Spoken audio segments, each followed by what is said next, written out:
Bonjour, bonjour à chacune et chacun d'entre vous. Merci de m'accueillir encore une fois ici pour cette 10e édition d'Octobre Rose à Neuilly. Merci, monsieur le proviseur, de mettre pour la 2e fois cette salle qui rappelle tant de souvenirs à la maman d'élève que je fus à la disposition des organisateurs de cette manifestation. Merci, madame la présidente, de vos mots d'accueil et de l'inlassable énergie que vous mettez à faire durer et à passer année après année toujours plus fort et de manière toujours plus efficace. Et on entend les messages, y compris les messages nouveaux que vous avez à cœur de nous faire passer.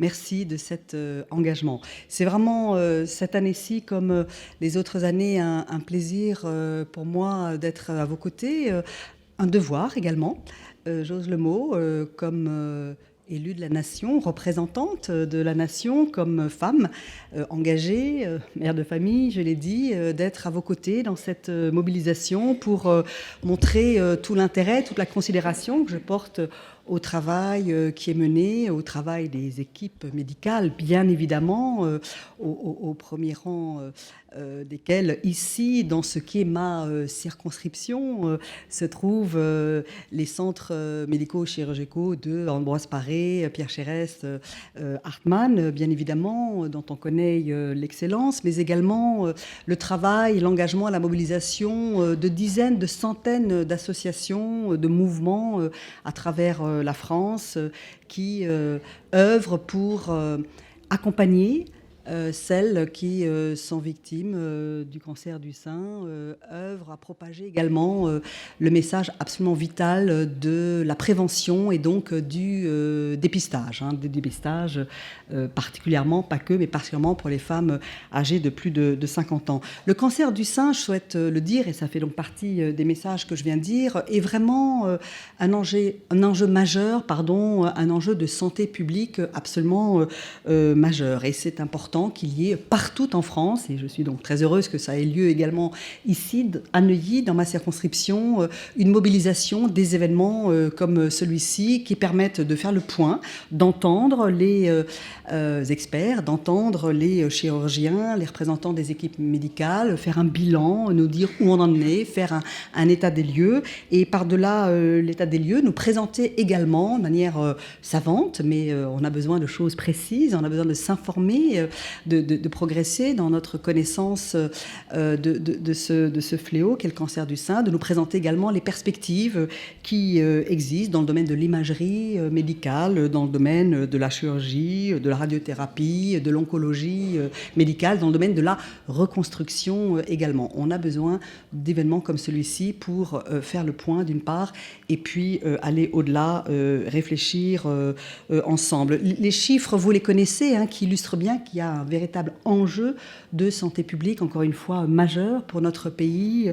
Près de 12 000 femmes chaque année qui meurent. Ça veut dire qu'une femme sur 8, au cours de sa vie, peut être touchée par le cancer du sein. Il y a donc un combat essentiel à mener tous et toutes ensemble, avec notamment cette ardente nécessité de la prévention et donc du dépistage. Encore une fois, on le sait, le dépistage à un stade précoce, il est la clé pour permettre la guérison. J'ai eu l'occasion, je crois, dans des éditions précédentes, de dire que, comme beaucoup de femmes, peut-être de ma génération, j'ai mis du temps avant de comprendre la réalité de ce phénomène, du temps aussi j'ai largement plus de 50 ans, du temps aussi à comprendre l'importance du dépistage et de le faire très, très, très régulièrement. Et j'appelle vraiment à une sensibilisation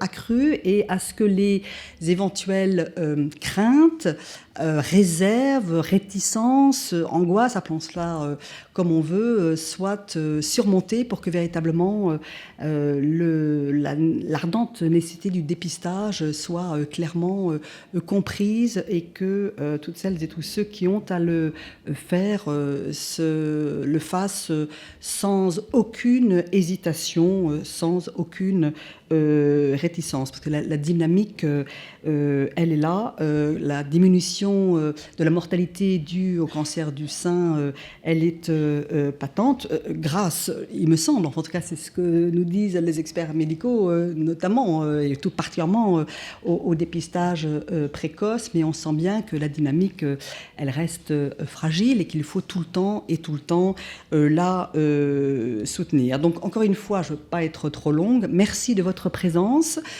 ici cet après-midi, merci à toutes celles et tous ceux qui tout au long de l'après-midi vont présenter leurs actions, vont nous faire le point, vont nous éclairer, merci à toutes les associations, à toutes les femmes et à tous les hommes qui se mobilisent, qui accompagnent, qui aident, qui réconfortent, qui sont aux côtés de celles qui ont à traverser cette épreuve tout au long de leur chemin. On le sait, c'est la force du soutien et la force des conseils qui très souvent permettent de gagner le combat. Donc merci encore une fois aux organisatrices et aux organisateurs.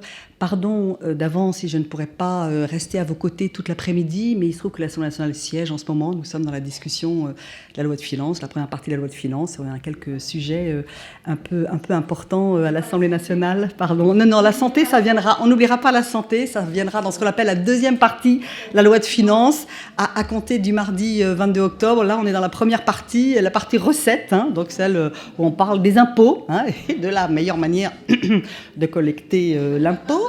Voilà, chacun ses messages. Et dans la deuxième partie, que l'on appelle dépenses, qui est un terme qui peut laisser présager des comportements dépensiers, mais enfin les dépenses, c'est en réalité la bonne affectation de l'argent des contribuables aux causes et aux engagements qui en valent la peine. Et nous serons présents, bien sûr, au moment de la discussion des crédits du ministère de la Santé. Très bon après-midi. Merci à la nouvelle marraine de cette édition de nous faire l'honneur de sa présence et d'apporter son expérience, son expertise aussi pour l'animation des débats. Et très bon travail. Je vous remercie.